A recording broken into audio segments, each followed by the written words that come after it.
welcome back to my channel. My name is Kelsey and I'm here today to do an ARC reading vlog.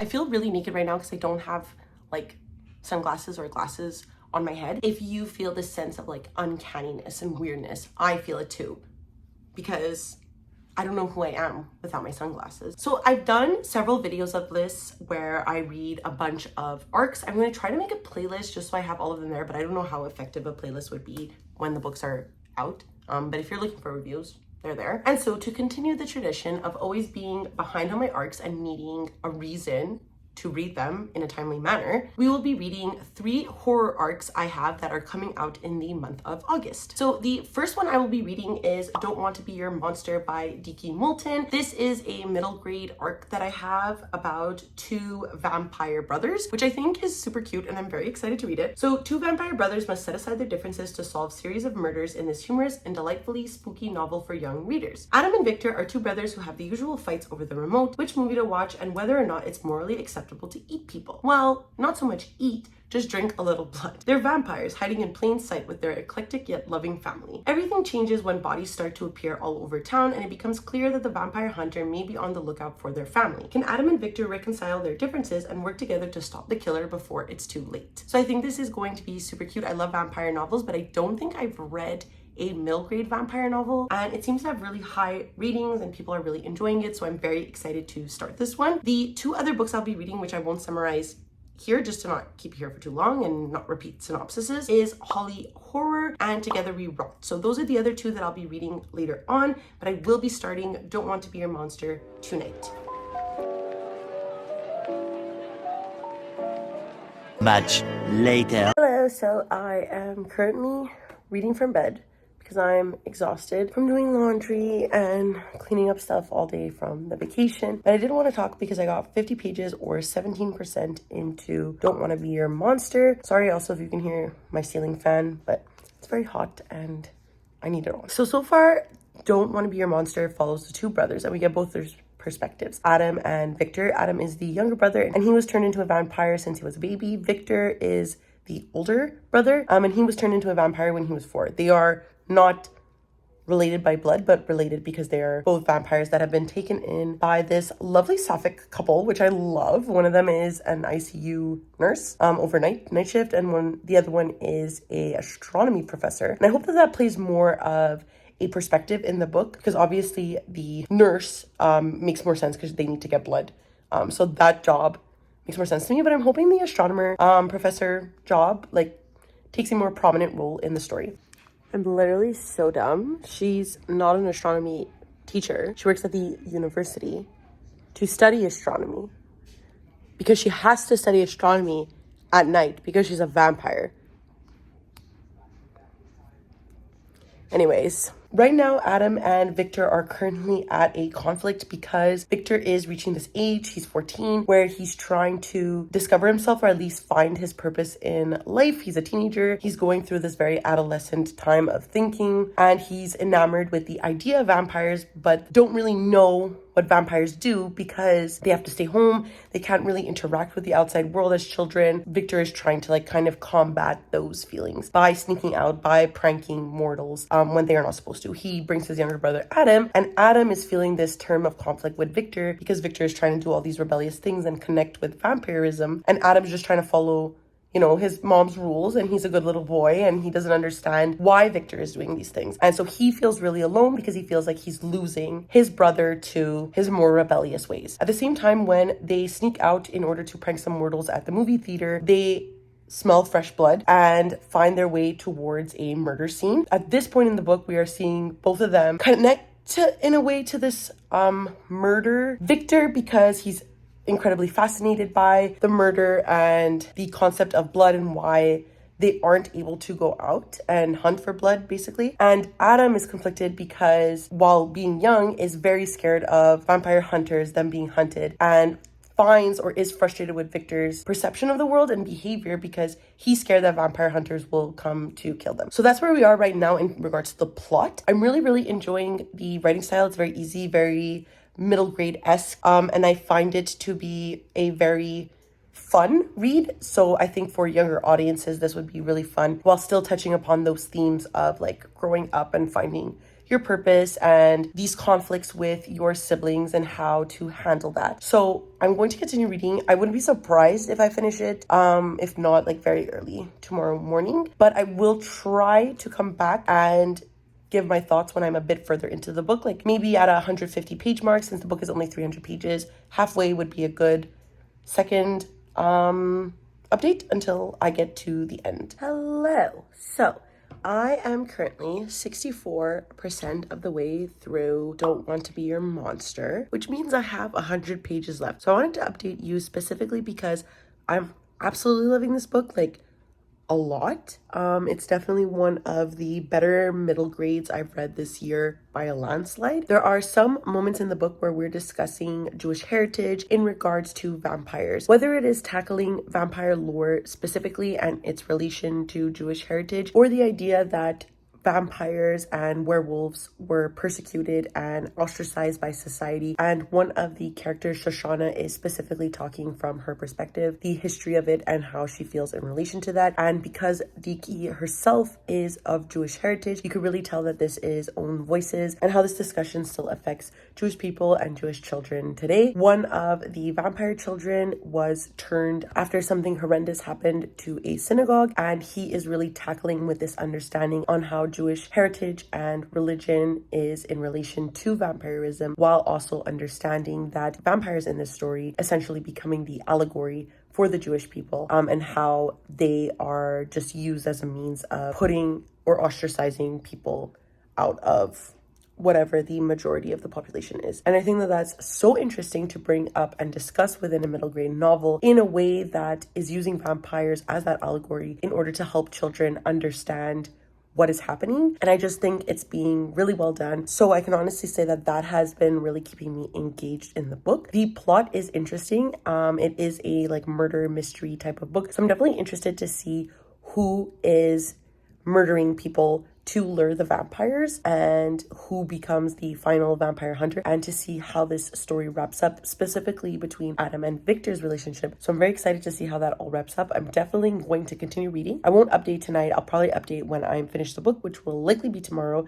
So I will see you then. Hello. So it's actually been a couple of days since I updated last. Basically, I finished Don't Want to Be Your Monster on Sunday. I read it all in one day. It was really fun, but I didn't update since then. It's now Tuesday because yesterday I had to go get a iodonic scan at the hospital, and I was really nervous all day and I didn't do anything at all, because when you have something to do, even though it's at night, you can't do anything for the rest of the day. And I was very nervous all day long. So I just did an update and I'm here to update now. So like I said, this was absolutely fun and I completely flew through this book. So the book basically follows, as mentioned, these two brothers named Victor and Adam as they're kind of struggling to listen and tune into each other's emotions while at the same time also being vampires. So I found Moulton to do a really excellent job at highlighting both Victor and Adam's emotions and problems, and highlighting how important a sibling bond and relationship can be. Both children struggle with this idea of them being monsters or being perceived as monsters, and are ostracized from society due to the fact that they are vampires. And the book really demonstrates how difficult it is to struggle with this idea and grapple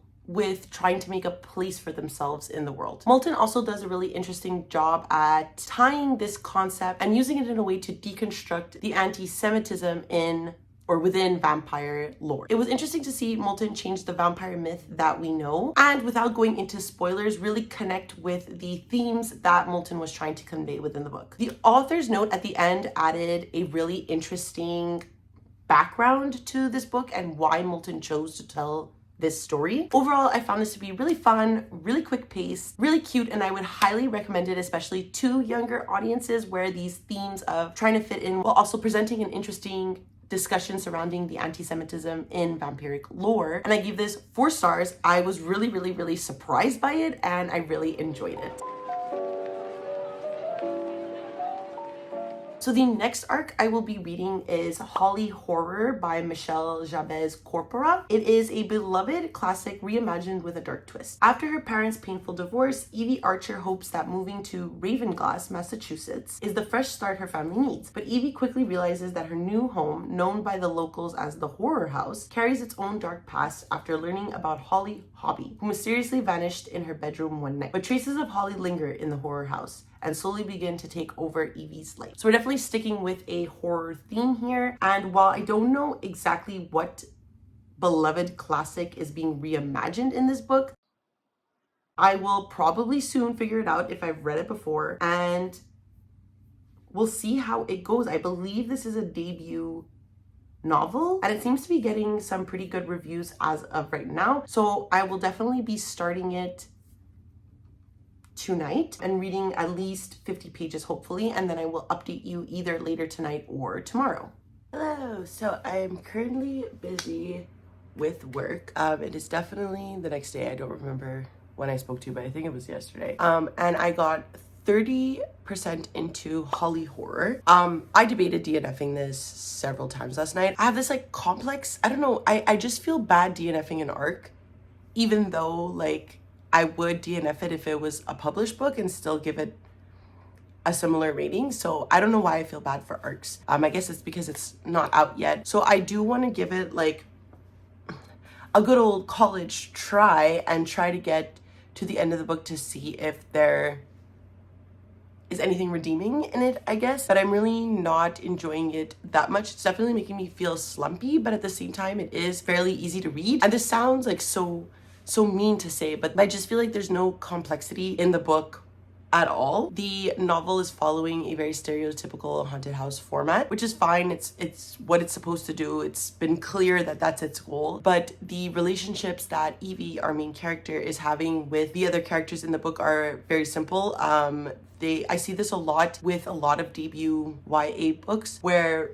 the relationships don't get as strongly developed and they seem to be very quick paced and fake in a way. I feel horrible saying this, but it's just something that I do notice a lot in debut YA. So that's where we're at right now. The story isn't really captivating me because I feel like I'm just watching the first season of American Horror Story, which again, it's very clear from the beginning that that's what Michelle Jabez is writing. I don't know what I was expecting, but she was at least clear with her intent of what she wanted this story to be. So I'll probably continue reading that because I just want to finish it. But it definitely is putting me in a slumpy mood. And I have so many books to read this month that I don't want to be in a slumpy mood. I am so fed up of Montreal this summer. So tired of this.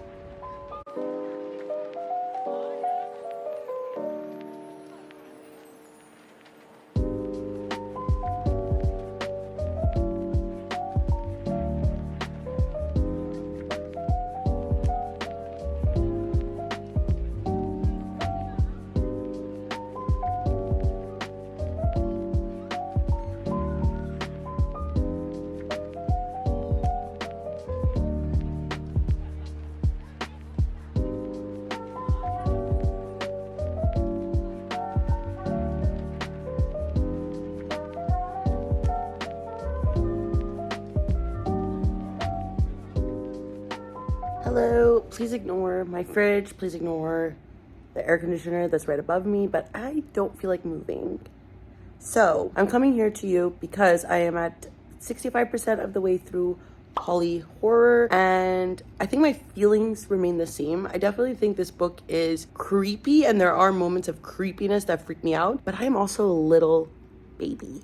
So I don't know if I would actually say these are scary, more creepy, but it freaks me out. But otherwise, I still think the writing is really clunky. The development of the relationships is really clunky. The writing, not the best writing I've ever seen, but I'm at least breezing through this. I definitely think it's a fast read. So if you're looking for like a fast horror that's simplistic in a way, I would recommend this. I'm definitely going to try to finish it, but it has for sure put me in a slump. It took me a long time today to even pick up the book, but once I picked it up, I did fly through it, and there definitely are some creepy moments. I think I'm going to stop for now because I don't want to get too spooked while I'm home alone. Later, I'm going to my mother-in-law's house to eat. Maybe I'll read when we get back home. It just depends how late it is, but I will definitely be finishing this book within the next 24 hours and hopefully starting the next one. So, hello. Jump scare, I know, because I look so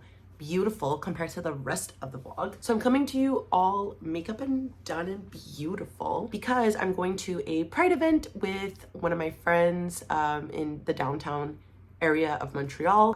So obviously I wanted to look good for the girls and the gays and the theys, and I'll try to remember to film it. I need to tell myself in every aspect of walking that we will be doing to film something for the B-roll footage. So hopefully I do that and hopefully it looks cute. But I did want to also come on here and give my final thoughts for Holly Horror. So while I think the overall idea of the novel was really interesting, it definitely fell flat in its execution. And I found it to be a really average read, and most of that stems from the fact that the writing felt really simplistic and juvenile, and I think I've mentioned that several times in my updates of the book. I found it so hard to connect with Evie, even though I found the plot point of her connection to the house and its spirits to be somewhat fleshed out. I could not get past the lack of depth with the interaction she has with the other characters around her. As readers, we're supposed to connect with Evie and understand her actions and the decisions that she's making and why she would move down this dangerous path that she's setting herself on, especially because through these interactions we're supposed to understand how lonely she feels and how she takes it that nobody understands her. However, we had such limited interaction with key individuals that are supposed to affect the way she feels, and even when we do, those moments feel so surface level and forced, and you can really tell that. So that was my main absolute biggest gripe of the book. I did enjoy how it wrapped up. It really reminded me of A Great and Terrible Beauty by Libba Bray. This idea that these girls interact with one another, the spirits and the living girls. And I don't want to spoil it because I think it also spoils A Great and Terrible Beauty in a way. But I don't think I'll be continuing this series, even though there were some moments, like I said, that creeped me out. And I thought Evie's interactions with the house to be interesting, and her interactions with this Holly figure to be spooky and creepy. Other than that, I don't really think it did anything else for me. So while I'm taking the bus and metro to get to the event, I'm going to be taking my Kindle with me and reading Together We Rot by Skyla Ernst. This seems to be another YA horror book, definitely the theme of this vlog. Will Green's mom has been missing for over a year, and police are ready to call the case closed. They claim she skipped town and you can't find a woman who wants to disappear. But she knows that her mom wouldn't just leave, and she knows the family of her former best friend, Elwood Clark, has something to do with it. Elwood has been counting down the days until his 18th birthday in dread. In Mark's leaving school and joining his pastor father and dedicating his life to their congregation. I love religious themes in horror, so I feel like this might get me. He discovers his path is not as virtuous as he thought. He is not his father's successor, but his sacrifice. For the woods he grown up with are thirsty and must be paid with blood.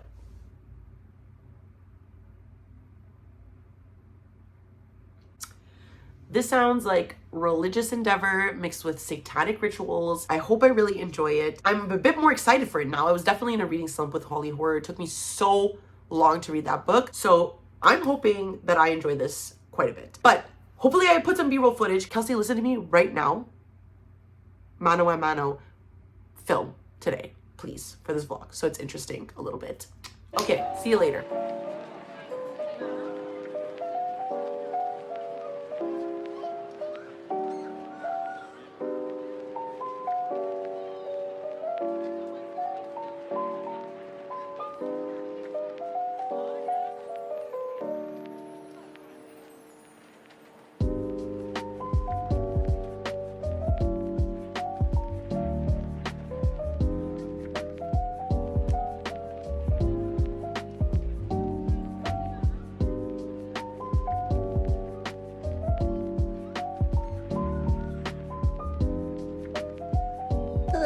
So I just woke up from a nap. It is currently 9 p.m.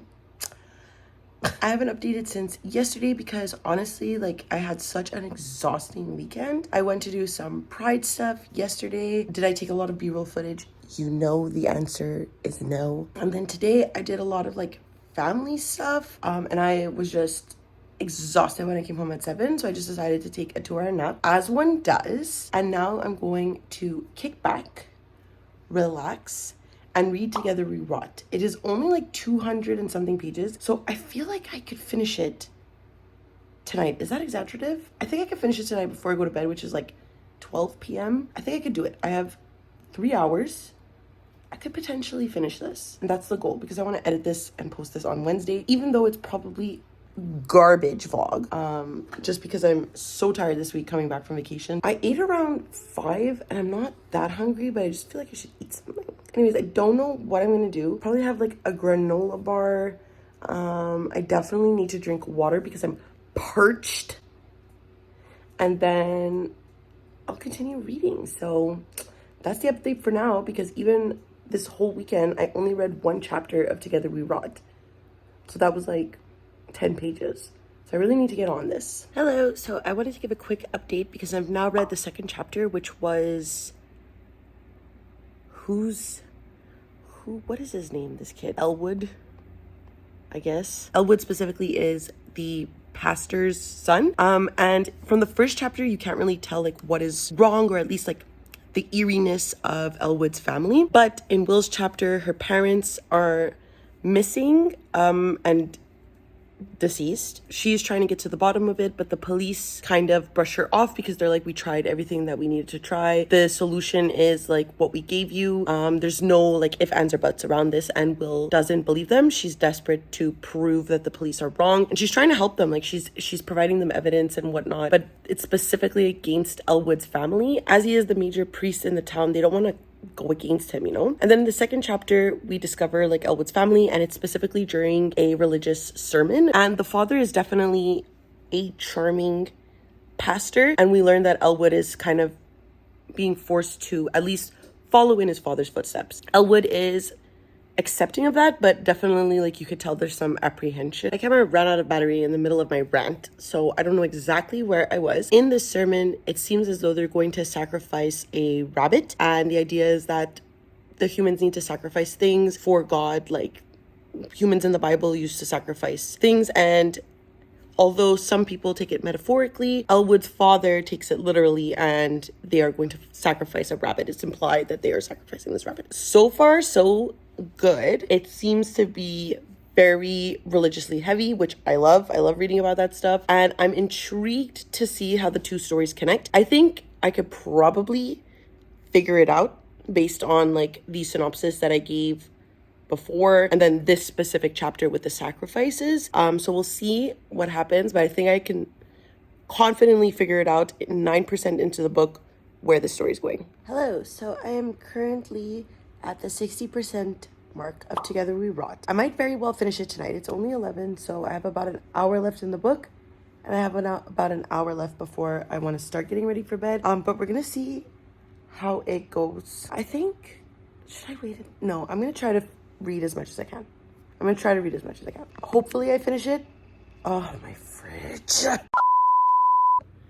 We're in another location, and hopefully you can't hear the fans or anything like that. But I did want to talk about, just to give like a brief summary of where I'm at in the book. So at this point, the mystery or the thrilling aspect of the book is well in force, and I'm actually really enjoying where the story is going. I think it has really like interesting horror aspects. It's definitely still more YA, but the writing style is really like flowery and developed, and that's something I really appreciate in YA books, and it often leads me to enjoying a YA book far more than those with more simplistic writing styles. The plot, like I mentioned, is very thrilling, and definitely leaning more on the horror side than the thriller side, but it's definitely still giving like thrills. Like I'm still excited to see what's happening and like solving the mystery. We got a lot within the last like 10 to 15% about what's going on in this town and what the like adults are doing within the religious cult that Elwood's father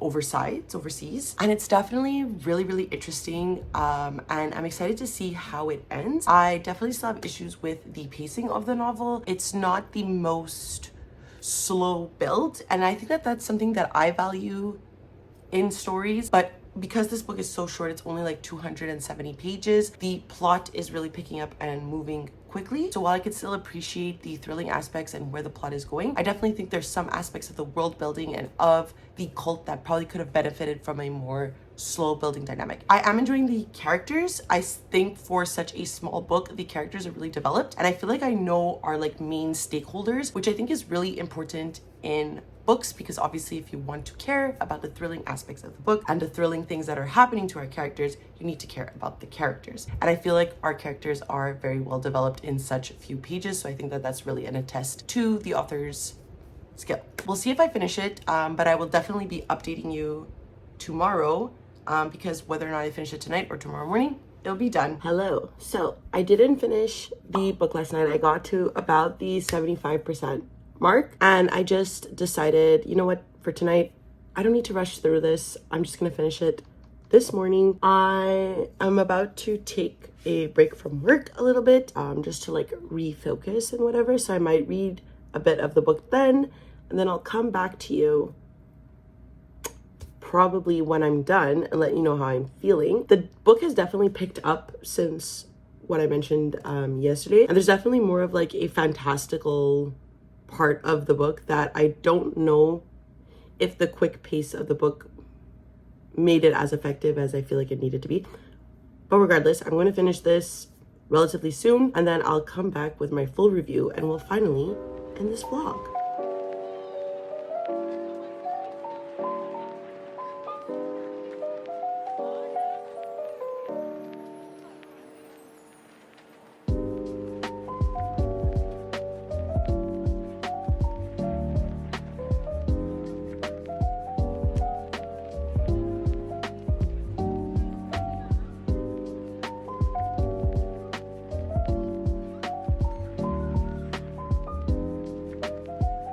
Hello, so it is finally time to close out this vlog and give you my final review for Together We Rot by Skyla Arndt. So this was a really engaging and interesting debut novel for sure. As I mentioned probably several times, the setting and idea behind the book was the main appeal for me to even request this arc, and as you saw when I read the summary, very much really engaged with this idea. And I have to say that the gothiness